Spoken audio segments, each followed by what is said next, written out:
Welcome to the second session on What is Education For? We have some educators with us today. My name is David Beitenbeld. I'm the 2021 Regional Teacher of the Year from the Capital Region, EST 113. And we'll just go around and do some introductions. My name is Denisha Salcedo. I am the 2018 Regional Teacher of the Year, PSESD. I'll go ahead and introduce myself and then get off the screen. Hi, everybody. I'm Lindsay Stevens. I'm the Executive Director at the Center for Strengthening the Teaching Profession. I'm also a nationally board certified teacher. And if you need any help, I am just here to monitor the chat and see how else I can support you. So I'm going to get off the screen, but attendees, Lindsay Stevens, if you need to send me a message, that's what I'm here for. So take it away, guys. Thanks so much.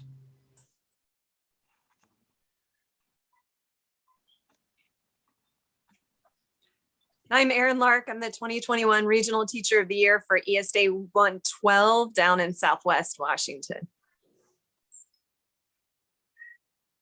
Good morning, everyone. My name is Maribel Vilches. I'm a teacher in the Northeastern School District.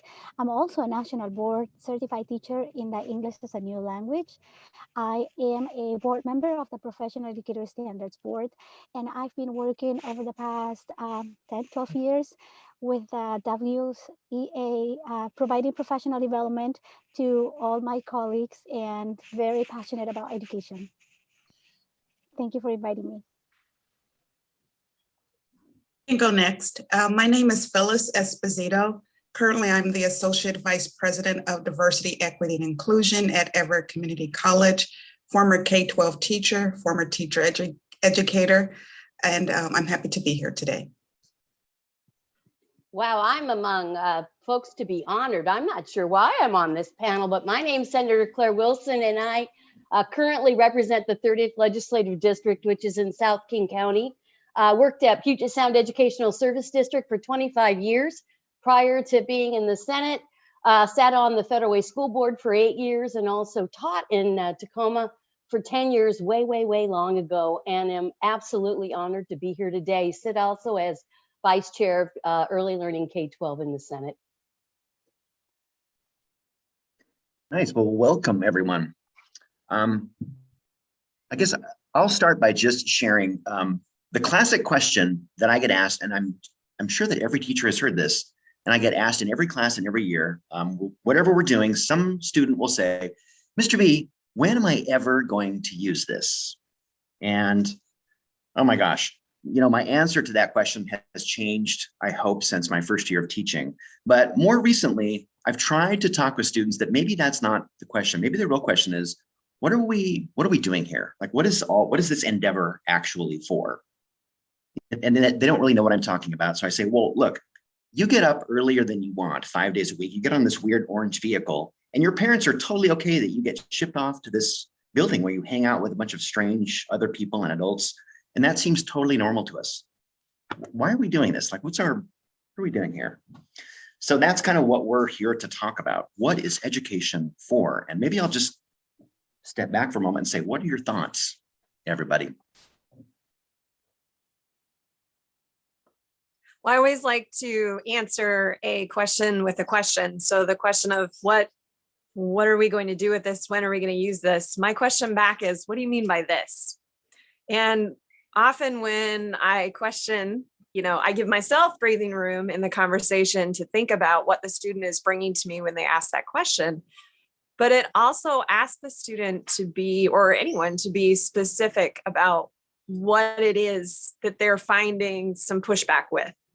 So is it the specific learning piece? Is it a specific tool we're doing in math? Is it this being in a classroom, like you said, getting up early, coming to a building? Is it this being in a structure, a system that has systemically repressed myself and or all of these other people I'm thinking about? So in asking a student, what is this? I think that's where we start to unpack and get through those deeper layers of where is the student not finding their or someone else's needs met? And then we can start talking about what to do from there.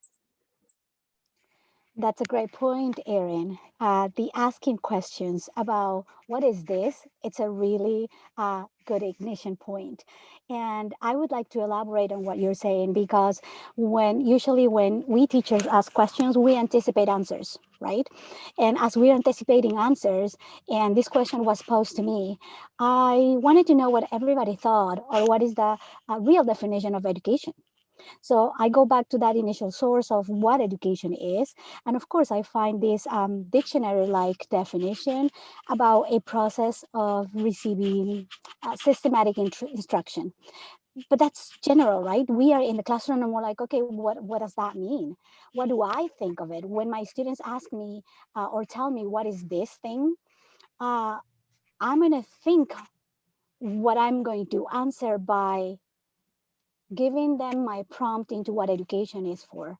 And what I want is that have them become critical thinkers. I want them to be skeptical. I want them to be able to analyze any information that is even coming from my mouth. Yet I may have some longer experience than my students, yet I am being formed or I've been formed to be able to be part of this community where I need to be productive. When I hear that someone is telling me that a policy is going to help my students, I need to be able to truly analyze that that is the case.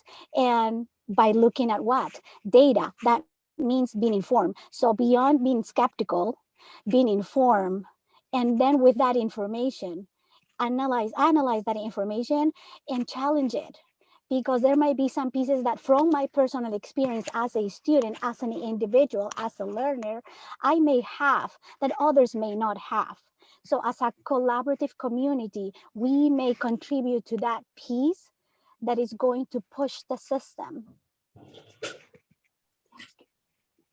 I'd love to give an outside in perspective, because this is such an awesome, I know I'm here, an awesome conversation. I always think about education as being about access, opportunity, and voice. But we have a system that, was really created for the industrial age when we think about education, and that it is about one size fits all. And I think about that graphic of kids or people sitting on a production line and just going in one door and all going out the other. And my experience has been, especially as I look in the Senate, is everybody went to school.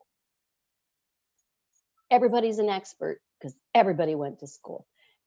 And so even if from the inside out, you're trying to change and individualize and have the conversation around what education is, from the outside in, you often get the push about, this is what we did, this is what worked for me, I don't understand why we need to do it this way. The whole idea about, academic acceleration, mastery-based learning, project-based learning, as opposed to things in books. And so there's an inside out change, but there's an outside in push in some ways to have things remain the same. And then we think about the system that was created with pre-civil rights values that doesn't say that all children are valued and are looked at and should have the same access. And so there's all of those, pieces that I know you all spend so many hours unpacking. And those are the things with young people that, we need to make sure, and I need to make sure we keep questioning and allowing them to question that, because that's the right thing to do, not the wrong thing to do. And anyway, just, I just think about, every piece of legislation, was almost a fight because people were like, well, I know because I went to school. Well, that was 30 years ago, and who's there now versus who was there when you were there? And are you kidding me? But that still is the fight that we have. I think this is an awesome question. And when I was a teacher educator, one of the questions I would often pose to the teacher candidates is, to what end? And my hope in asking that question was preparing teachers to be able to answer that very question, because families and communities and students all pose that question: to what end am I engaging in this process? So just adding on to the way in which David framed the question. But I think there's another question too that needs to be teased out. And I think some of the students got to this. What is the difference between schooling and education? Because they're not the same. So education is about that learning. And I think many of the students kind of address some of that, but schooling is a different kind of process.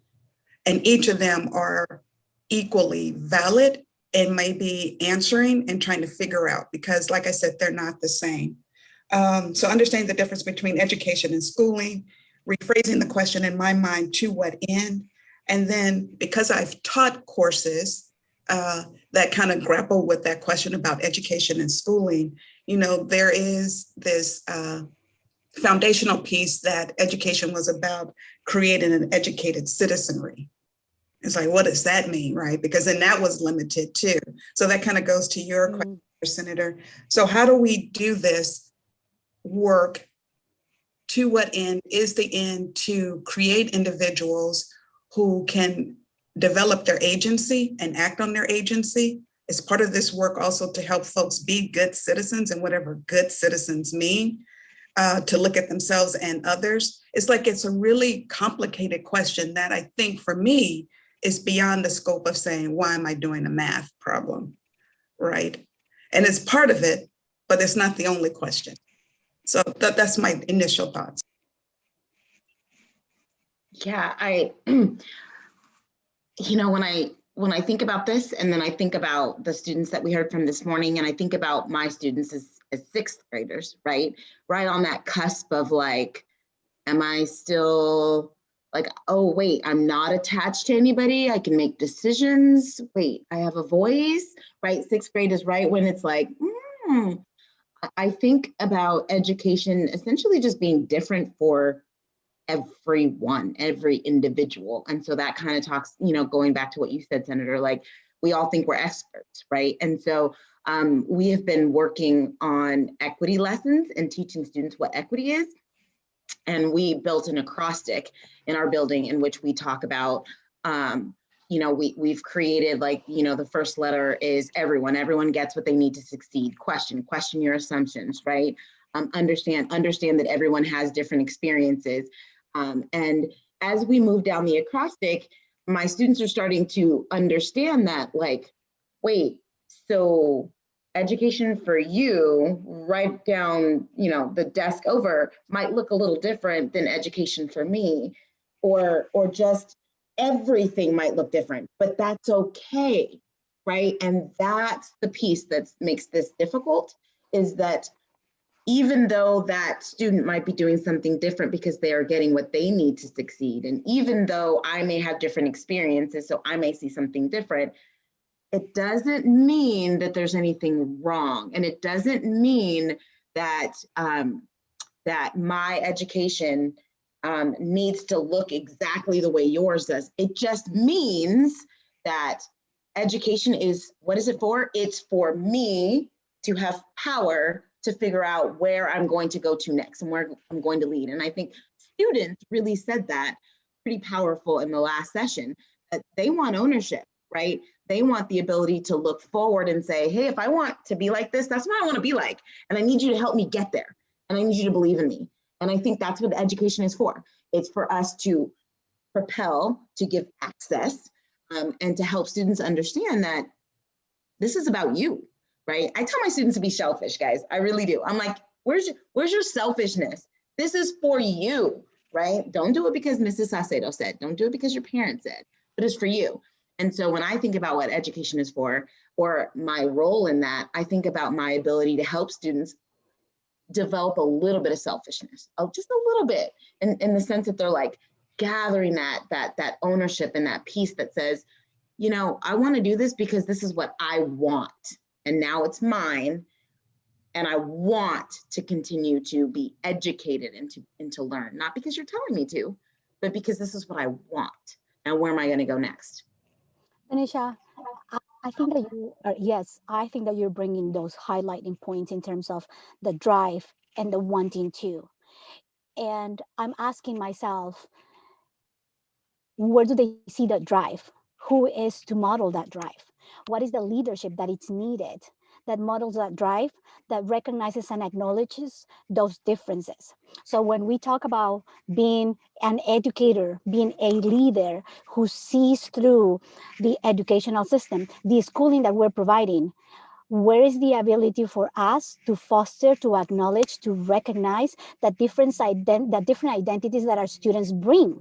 Like, what is my cultural response to what every different scenario that is in my classroom, that is in my school, that is in my group of educators? Because among educators, let's look at us, right? We all have different experiences. How do we as adults model that drive, that mode that we want our students to know? Because sometimes we have to be true. I mean, I have a teenager right now who has, like I shared, she's playing volleyball right now, but I had to nurture that a little bit. And because I play volleyball, I used to play it. So she saw me playing and she saw me going for it. So there was a connection. So how do we build that connection with our students' lives and perspectives so they have that drive? Because that's what we want.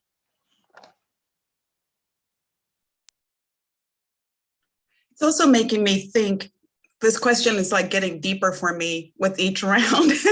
And so what I'm thinking of right now, right, we're living in some really particular times. And so the question is even more pertinent, right? So how do we think about education and what education is for in the time of COVID, time of racial reckoning, time of indifferences or different political ideologies, right? Like, this question is even more important today. And so how do we help prepare students to see what their role is in all of this? Because they're for me, the light that'll guide us to the next level of where we need to be. So how do we equip them to do that? And how can they see that education could possibly be one of the avenues to do that? So I'd be curious what other people thought about that. You know, one of the things that, so I just love what you just said. I've been thinking about this whole idea of learning loss, right, all along. And in early on in the pandemic, when I would hear from families, I would say to them, does your child wake up with a smile on their face? Do you have enough food right now that you can give them breakfast or food so their stomachs are not hungry? I said, do you have a book at home that you can read or they can read to you? Yes. I said, do you have a place you can go for a walk? I said, no problem. You're not losing anything. And even now, as we think about the difference between, as you said, schooling and education, it's done within a community, and a community is anything with 4 walls and a welcome mat. And so I would like to see it as the largest sense of community. It is not bound by the 4 walls. And as we've seen over the pandemic, you know, what I think our whole world has realized is, for many, school was the care setting for children and how important that was. But it became more than just the academics. It became that place. And I was thinking myself about the issue of intersectionality, and I've been working with a bunch of students and scholars, young scholars across the state in Equity Fishbowls, and in particular talking about young people who identify as LGBTQAI+, and have other issues where they're walking in and cannot be their full selves in school. And so for some, this has been an area where this has been a safe space for them to learn and to continue to grow. And I grapple with this, you know, this whole idea of how, you know, school is and should be that safe space, especially sometimes when homes are not.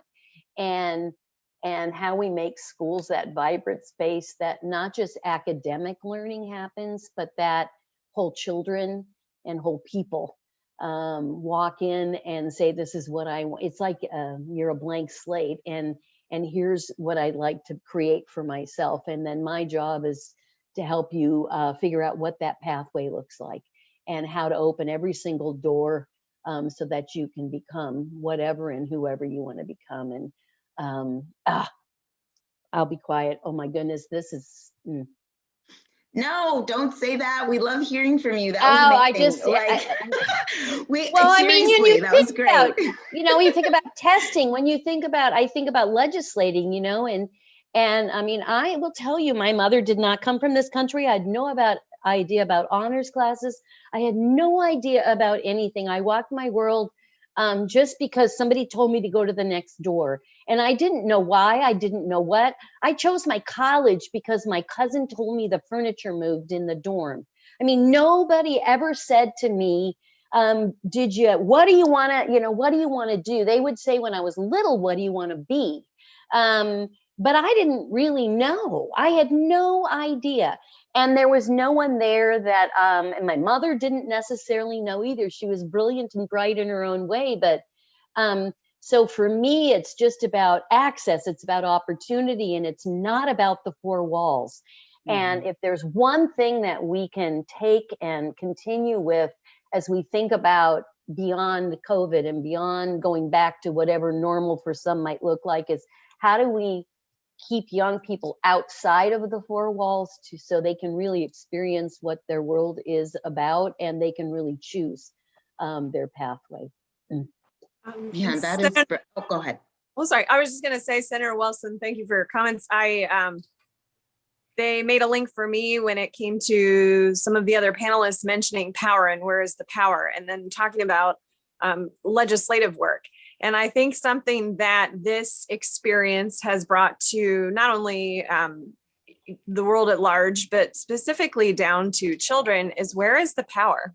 As you're starting to address what it is that is not working for you, or where you are not getting what you need, why? And tracing those lines to those power holders. When you're in, as I've learned as someone who has gone through this pandemic as well and had that affect my family and so on and so forth, you start looking for blame because you're upset. And then that, matures into something else. Well, I'm going to trace this, and then I'm going to start figuring out what to do. And you start to trace that power. And then you start to question why that power is where it is, and where that information comes from that gets that. And I think that that's a moment, a crux for people to shift that power. And shifting it to students is one of my favorite things to do. I tell them that this is their world. They are the future. They are constituents now, and they are the future voters. And so turning over that power is a wonderful, necessary thing that we need to do in education. It's not only necessary, it is vital. It is, I put it in the chat, but it is to me why spending time on social emotional learning and not always focus just on standards, content. Students need to know that they have that power though. And if they don't know, if they are not given the power, and once they're given the power, they do not know they have the power, then how do we expect that they're going to get on a path that they would like to get on, rather than to feel pressured into the path that we force them into? And so hence the reason why earlier I was saying, I tell my students, be a little selfish. What do you want?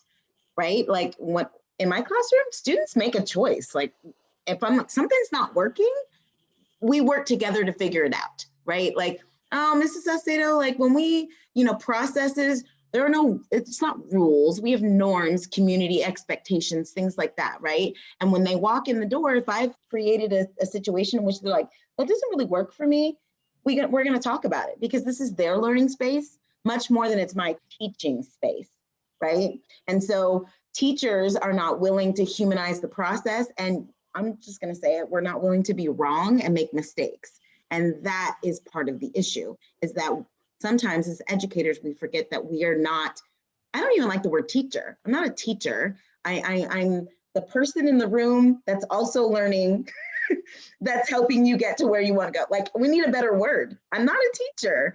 Like I'm not there to teach you things. I'm there to help guide you you are going to figure them out. Because as we know, I don't know if any of you, we don't stand and deliver anymore. That's not what we do. We should not be. That's what the typical teacher is. That's not what education is for, right? They actually figure it out on their own if I give them a chance to, right? My favorite words are, see, you didn't need me. I say that often to my students. See, you didn't need me. And then they're like, right? And so it's just amazing to see that process. Tanisha, I continue to kind of steal and follow your thread. I mean, this conversation, as Phyllis is saying, it's getting deeper and it's making us really reflect on what we're doing. So I'm going to speak to a couple of points in terms of the things that you have said. One of them is access. And Senator Claire, thank you for being so open, because I think that that's what it takes. Like when you go back and say, I didn't know what I needed to do or where I wanted to go. And you grew up in the United States, right? Let's think about those families who came in the middle of their lives, who have a different experience. They may have that schooling experience in their countries, but they may not. So they not only may or may not know the educational system in their own countries, let alone the systems in any new country, right? That it's not their new home. And there are barriers as basic as language to communicate. So, and those students are in our classrooms. We talk about empower them. We talk to them about guiding their education and modeling them. And I'm going to push again on that fact of how do we model? And I'm not just talking about educators. I'm talking about administrators, those in position of power. How is that being delegated? How is that trust and how is the empowerment happening? So we educators who happen to be in the trenches, in the classrooms, on a face-to-face with our scholars, because I do call them scholars as well. I mean, I have third graders, but they are my scholars. And how do we know and feel that, so we transfer it fully across? I mean, today's a Sunday. How many educators are connected?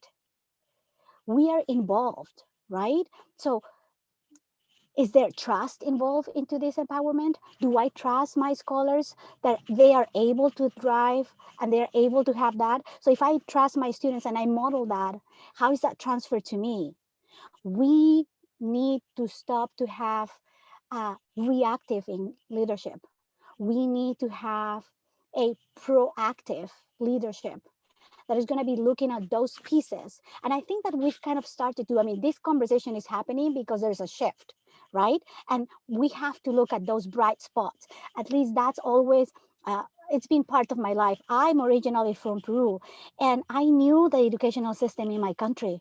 But when I was for the first time in the classroom, when I did my master's program and I was doing my student teaching, goodness sake, they would say IP and so many acronyms, 504.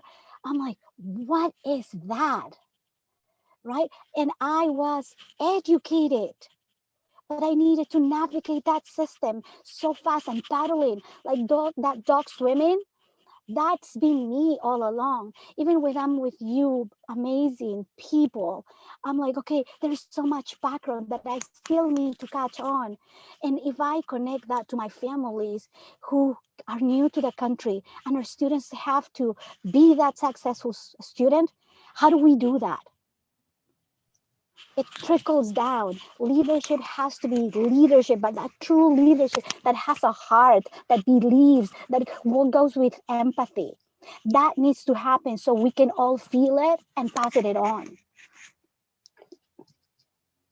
I'll just say, my mom came as an illegal alien when she was 14 and wasn't allowed to go to school. So she truly, her experience, and she didn't think she had one. And it was only when I became older and we had her begin to write her story did I realize what her story was all about. And I walk with privilege and I know that, but I also identify as a lesbian woman.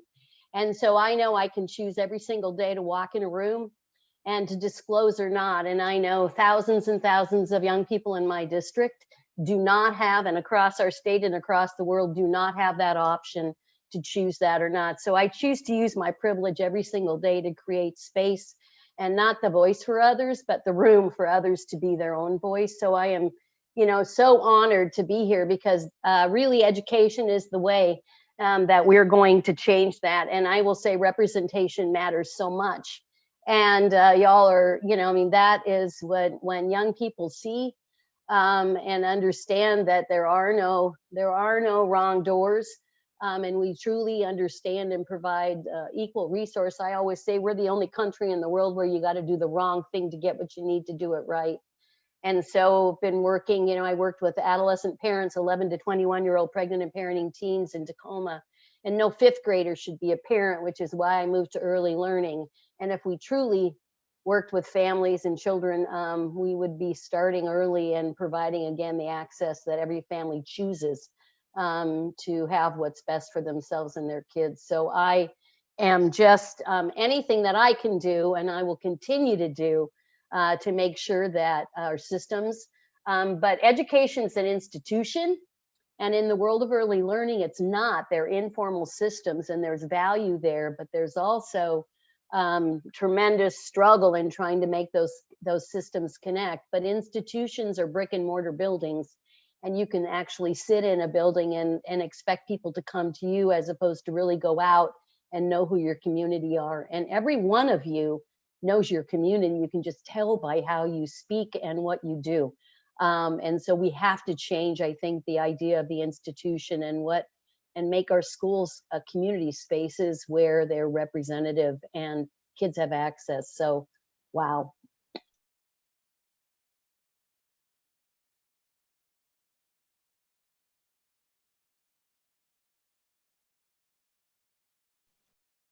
Something I run into when I think about this question, what is education for? A dilemma is, it goes something like this. I ask my students, why are we here? In fact, I just asked my 7th graders this question, and overwhelmingly, they said something like, well, we're here to get good grades so that we're ready for high school, so that we're ready for whatever comes next, college or whatever, so that we can get good jobs. And I think of this sort of as this is the career myth for education. And I don't mean that it's false. I just mean that it's a shared story that sort of makes sense of what we're doing. And my students overwhelmingly buy into this story, but they're also enacting this story. Like it's actually kind of guiding what they're doing through education. And Phyllis, you mentioned earlier the educated citizens for a well-functioning democracy, which seems like a different story about education. And I think there are other ones, a well-functioning economy needs skilled workers. There's another story. And the issue I run into is, how do we make sense of these? And what do we do when these stories are in conflict? What happens when the individual career-oriented story is in conflict with the community story, the educated citizenry story?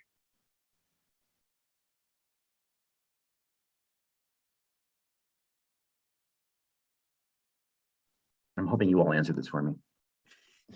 I'm just going to say that it's absolutely in contradiction to one another, right? And it's what we peddle. That also fits into the narrative around meritocracy, right? That's also linked to it. That's also bringing up a conversation and I think some folks would argue and support this, that democracy and capitalism are contradictory.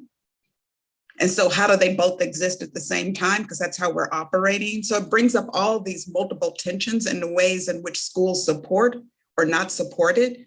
And then that takes us back to the fundamental question, what then is the purpose of education? Because we haven't quite figured that out. And it's been led by different groups with different ideologies for different purposes. But we have never, so I should reveal that part of my work when I was in graduate school was about the history of education. So that's why I feel really fired up about it. It's like we've been grappling with this for a long time. And it is a very Western thought too, because there's a whole nother level of how we educate that's not included in our system that I think also continues the perpetuation of excluding folks from it and makes it harder for some people to enter it. So it's a really complex question that I don't know if we have yet had an honest discussion about it. But I think to go back to what Senator Wilson was saying, I think that despite the horrific, path of COVID, I think we're at a crucial time that we can begin to rethink. I think this is our moment to rethink how we do education and or do schooling. Because the pandemic showed us that we didn't have to go back to 4 walls and a building to do it necessarily. There are other ways. So that's what my hope would be, that in this critical moment, that we have a real chance to actually do the things that people are talking about and to reveal and leverage the power of student voice in this process of what education for, because we're trying to create a system in which students can live in right now that matters to their lives. So I'll stop. That was a really good question. You guys don't say stop. I love hearing you guys speak. That's just amazing. And David, your question is just, it's crazy because it's like, it's built upon so many different facets, right? So like, I think about the aspect of community and where the community wants the education to be headed versus where the institution wants it to be headed. And I think a great example of that is this interpretation of language. So I was just having a conversation just the other day with my sixth graders about how we as educators need to make sure that we find a space to understand the difference between what I think is right and wrong and where I want you to go versus where your family even thinks is right and wrong and where they want you to go. My mom immigrated here from Jamaica, and so the education system in Jamaica is quite different than it is here, right? And so when she got here, right, she did very little schooling here, and so she didn't have enough time to really experience it. And so when I was going to school, she was very still complex about like, what, it's like that, right? And so as I have the opportunity to be an educator in the room with students, I remind the teachers that I work with that it is not okay for us to tell students something is wrong or right. And let me tell you what I mean by that. I have, you have students or people who use certain vocabulary words, right?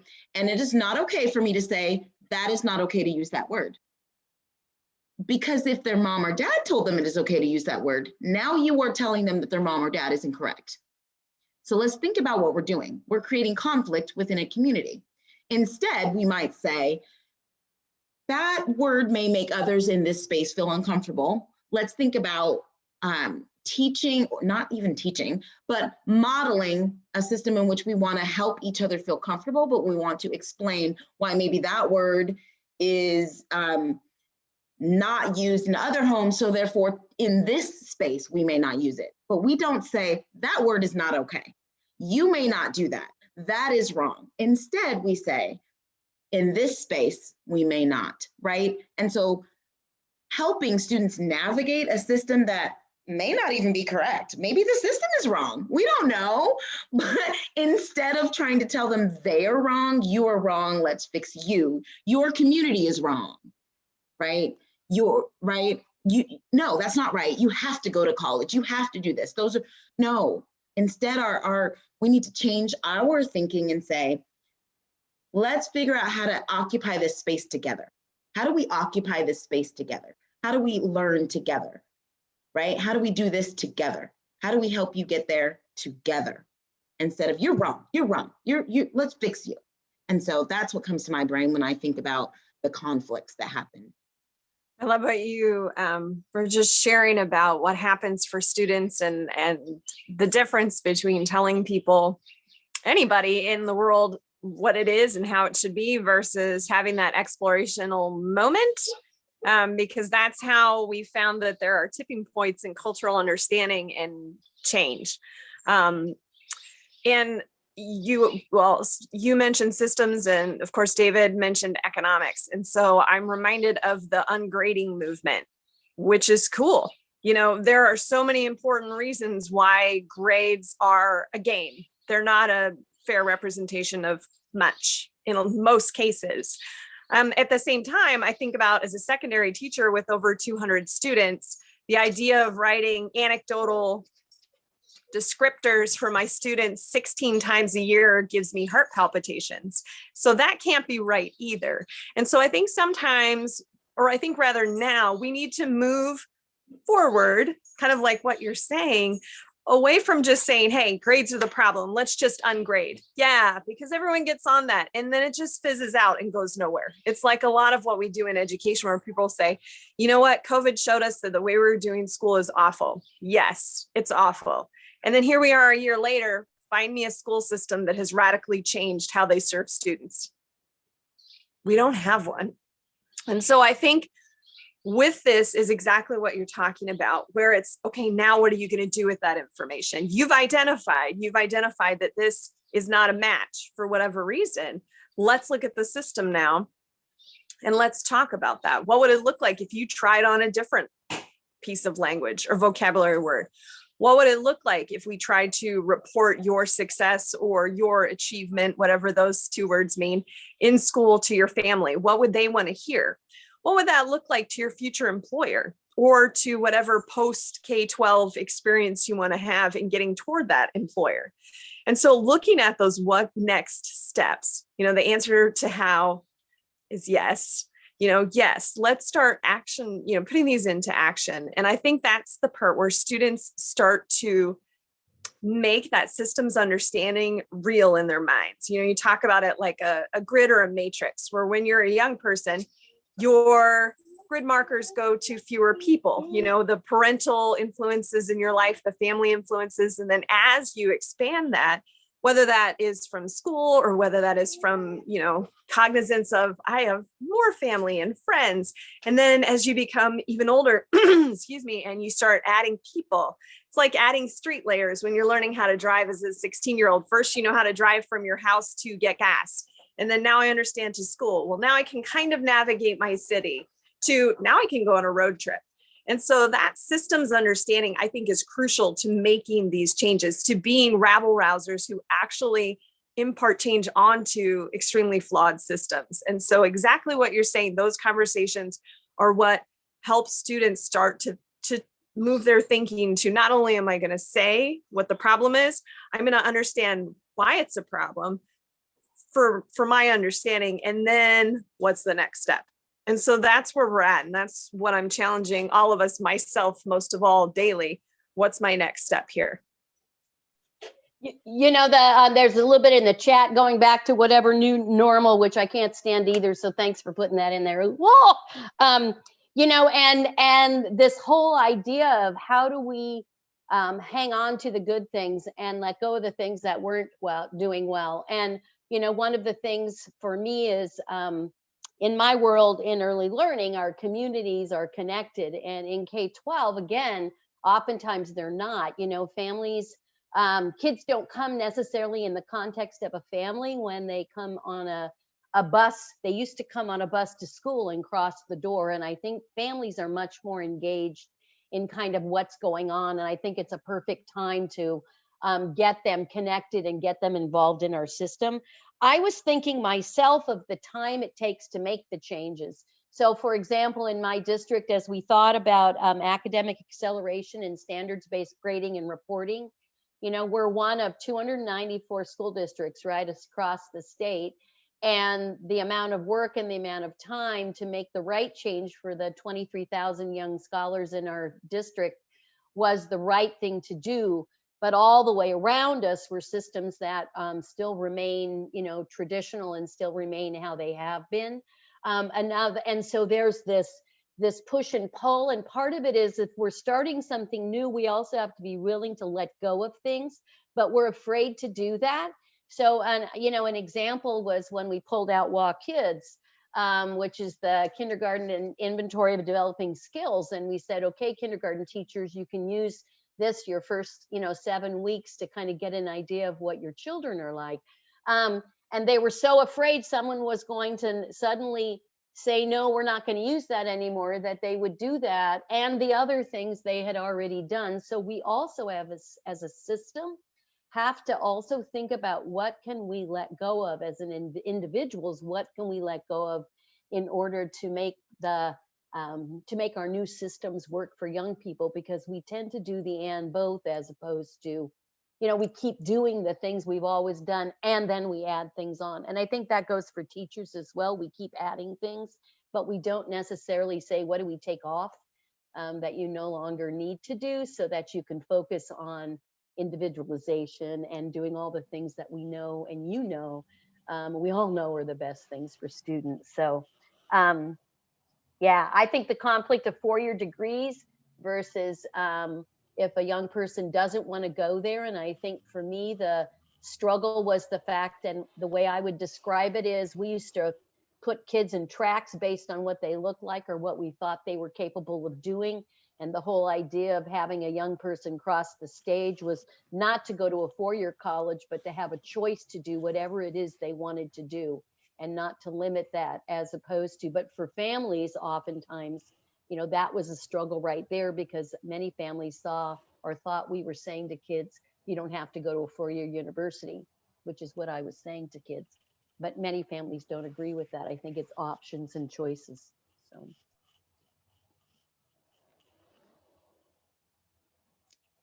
There is a lot. And we sometimes think about that adding on as a pile that is hard to take off. But for so many years already, but I don't know how much we are really doing. It's about that integration. Because there are many things that, yes, needed and still need improvement. And there are so many new tendencies and many new things that are coming on our plate. Yet it is not about discarding it all, because there are pieces. I mean, does it mean that I'm not, like, if I'm a teacher and I'm part of the system, I'm out? Nobody would do that, right?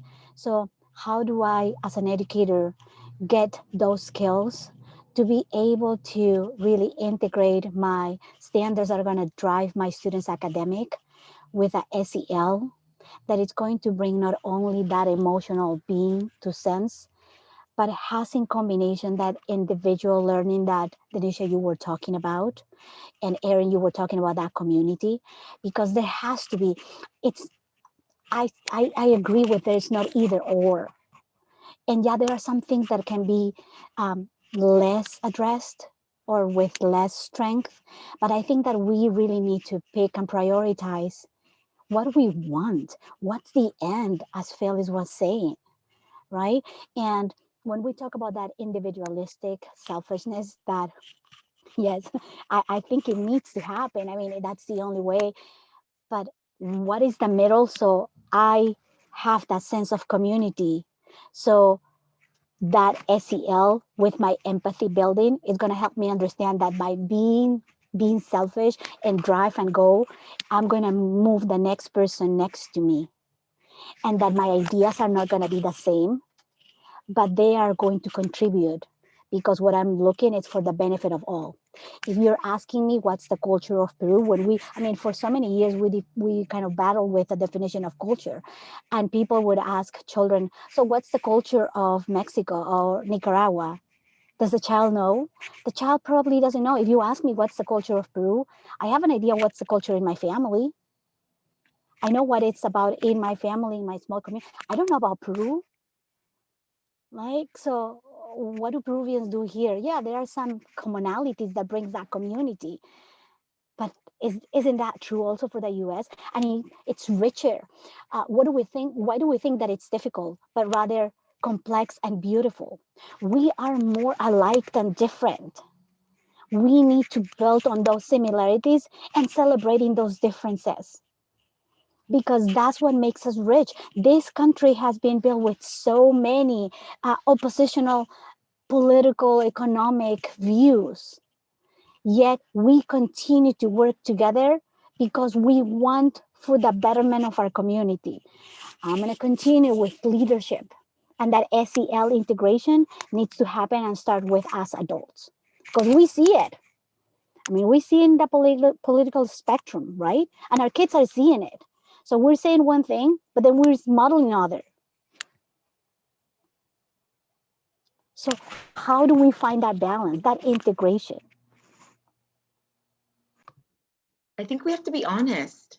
And that's the problem, is that we get in front of our students and we get in front of our staff and we get in front of each other, and we tend to try and rationalize and try and figure it out and do the best we can. And like students in the earlier panel, they said, and this stuck with me because I was like, oh my God, do I tell my students that? Like, just work harder, it'll be okay, and like, and no, like, why do we have to make it okay? Why can't we just be honest? And like, I think it's uncomfortable for people to have the conversations that, like even Phil, she brought it up in the chat earlier about who the system is created to work for, we need to be honest about that. We need to be honest that this is how is this system built, right? And we need to be honest about what's happening around us, what's happening in our community. We need to be willing to have race conversations, equity conversations. We need to be willing to dig into the thick of things and say, it's not perfect, right? Stop trying to rationalize and say, let's do the best we can with what we're given, and start saying, yes, it's broken. What are we now? Where do we go to next? Ask those questions of the students. This isn't working. Let's figure it out together, right? But stop trying to just say, let's just do the best we can with what we have, right? Like, let's just be honest and let it be messy for a little bit. And I think it will always be messy, but let's be okay with the mess, right? Let's stop trying to, frame it and let it be messy, because it is messy. And let's be willing to make mistakes. And let's be willing to let our students make mistakes. And let's be willing to let them be them, right? If we do more of that in humanizing this process, then I think we're going to end up with a better outcome, right? Which are humans that know they are human, that know they aren't cookie cutter, that know they have choices, right? Let's break down the walls by saying, this is messy. This is messy, and how do we get there, right? It's like the standardized testing and all of the things that we've talked about, and the grades, and right? It's the test that we give that one student can't pass that test, but probably knows more than everyone else in the room, right? How do we take those walls down and figure out how to do what's best for every student in our room, and not just for a system that we're trying to frame? And so I think we just have to be okay with mess. We really do. Along those lines, Jeff Ware asked a great question. He said, what do you do if administrators and community persons don't see that, what you're talking about, Denisha, and they don't acknowledge that? And I think one of the things that we do, and by we, I'll say as myself, as a privileged cisgendered white lady, what can I do? I can tell stories. I can give space. I can get out of the way so that the changes in the issues can become glaring to the point where to ignore them is a shameful place to be. And these, people need to question their roles. And then in some cases, when there is still not a response, depending on that body that you're sharing these stories to, if people cannot channel that empathy, well, then you make change happen anyway, and you go around them. And that's just something that has to be done. We're not at the point where we can wait anymore. People like myself cannot sit back and just say, well, I tried, I brought it up at the board meeting. That's not okay. It's not okay for people like me to just say, I put out a social media message against this policy and said, wow, that's bad. We shouldn't do. That's not enough. And so I think that's where we are, is we're channeling empathy. We're giving people a chance to come to the understanding that we've reached. And then if they choose not to, we aren't slowing down. We're going to continue trucking, because we're past time. We're talking hundreds and thousands of years of oppressive behaviors, and it's time to stop, long past. And so that's something I think is really important. And toes are going to get stepped on. Bridges will get burnt, but you know what? We don't want that bridge anymore. This is where I'm at with change. Phyllis, you were talking about good citizenry, and that just always bothers me. It's like, what is good and what does that mean? To me, this is where true democracy stands up. So this is where young people can learn to use their voice as well. So it's important for us to tell stories, but it's so important for us to allow young people to tell their stories as well. Be it via school board meetings, whatever it is and however it is, that's about democracy, about using voice. And what we can do is support young people in being able to do that and to make those changes. So Erin, I love what you say, because it is about using privilege, again, not to be a voice often. And sometimes you start that way. And I also believe each one reach one. I'm going to find somebody that thinks like me. I'm not going to start with a person who believes so totally opposite from me, then I am never going to move them to my center. So I always like to start with folks who have this a little bit of the same kind of a think, look around and think about who's not there. And that's how I start my core. And then we build out that way, because you will never start with two groups that are diametrically opposed and move to the middle in any fast or any way that will last. So, yeah, but democracy is so important, and voice is so important for young people and for adults who've never felt like they had a space or a place for that. Yeah, I think your words are just making me think of what do we mean when we say democracy? Because that too is complicated, right? And highly polarizing. And so, yeah, it's a complicated thing. And I think about how we prepare young people to engage in a deliberative democracy. And that goes back to, I think, Maribel, you said this earlier, like as an educator, particularly one who taught on matters of race, class, and gender and equity, I often would caution students to say, my goal is not to get you to think what I think, but to develop your capacity, right, to think critically. And so I have my own ideological views and my own stance and my own way of being in the world when I'm not on the clock, but that's not what I should be doing as an educator. My goal should be helping to develop those capacities. And at the end of my time, I would hope to expose students to something wider than themselves and even wider than me, but not for them to mimic what I taught them. And so how do we do that, right? Because I'm also very much aware of some folks who will put on their social justice cape and they'll be like, I have all the answers. And that's as much as problematic as someone in the Deep South who has racist ideology. Because what I have witnessed over time is that sometimes the most harm is done by people who are the most woke. And we don't like to talk about that. But I think that's a necessary kind of component of this, right? To think about how do we do this work? I put in the chat, you know, Dr. King, until he was whitewashed, was actually quite radical. And I think one of his most radical ideologies was this notion of a beloved community. And who he was speaking to was not the people in the South. He was talking about liberals. And more specifically, he was talking about white liberals who were cautioning him during that time, right? To hold up, go slow, take it easy. And he was like, we've got to get into this conflict. We have to name the tension in order for us to get to the beloved society that goes back to everything that you were talking about, Denisha. So how do we help students see that as opposed to staying polarized? I'm right, you're wrong. You're right, you're right. You know what I mean? How do we do that? And that might just be my own sort of racial development, identity development, where I've been, because I've been in this work for a very long time. But how do we get students to do that? Because I think students are more prepared to do that kind of work than some of the other things that are happening. If we just look at them and see the ways in which they're acting and how they, you know, especially last year during all the racial reckoning and the demonstrations, if we paid attention to the moves that those students are doing, those young people are doing, they will inform us of what we need to do next. And that seems really powerful and hopeful to me.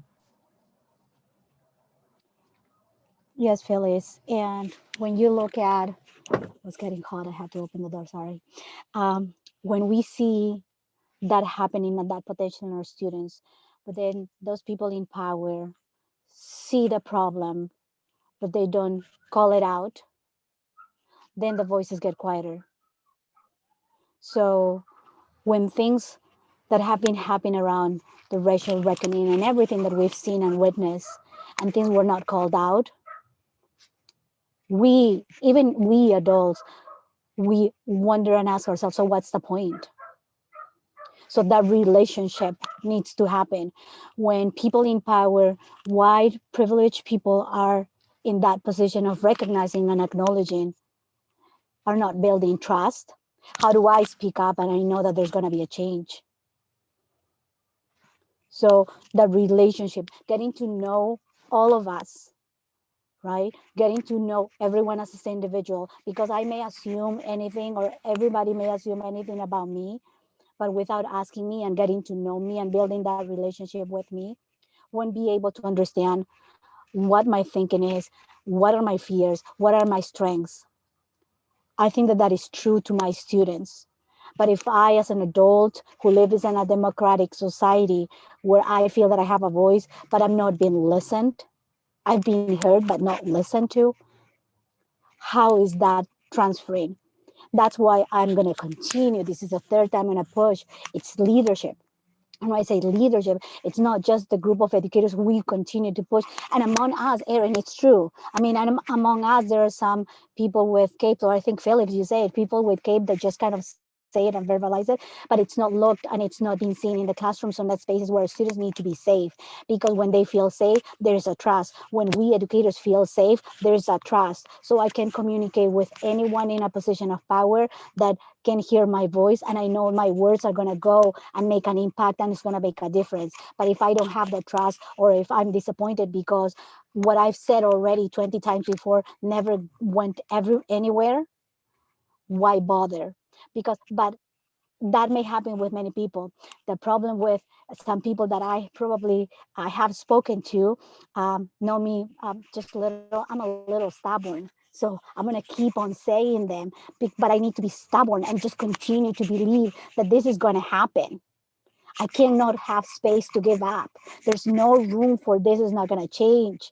But not everybody functions the same way for the same reasons that we're talking about, being different and individualistic. And we have those among our children.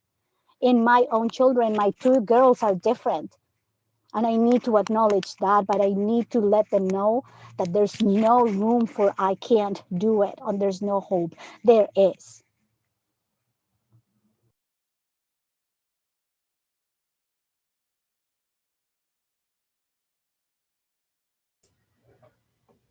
Okay, guys, actually, I think that's time. What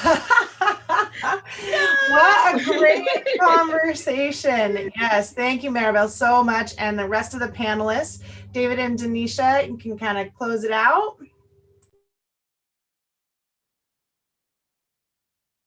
Yeah, David, you're on mute. Yeah. Great conversation, everybody in chat, some of the Q&A and the speakers. Oh my gosh, that was fun. It was... Yeah, absolutely. I cannot wait to connect with all of you again. Maribel, it's been a few years since I've seen you. So, but thank you guys so much. That was just amazing. Until next time. Thank you for the opportunity. That's what I mean by being stubborn, see? Maribel, keep in touch. I promise you, I'm working on things that are so near and dear to your heart. So please, please, please, all of you keep in touch so we can move this and continue to move forward together. Yes. Would love that. We can do it together.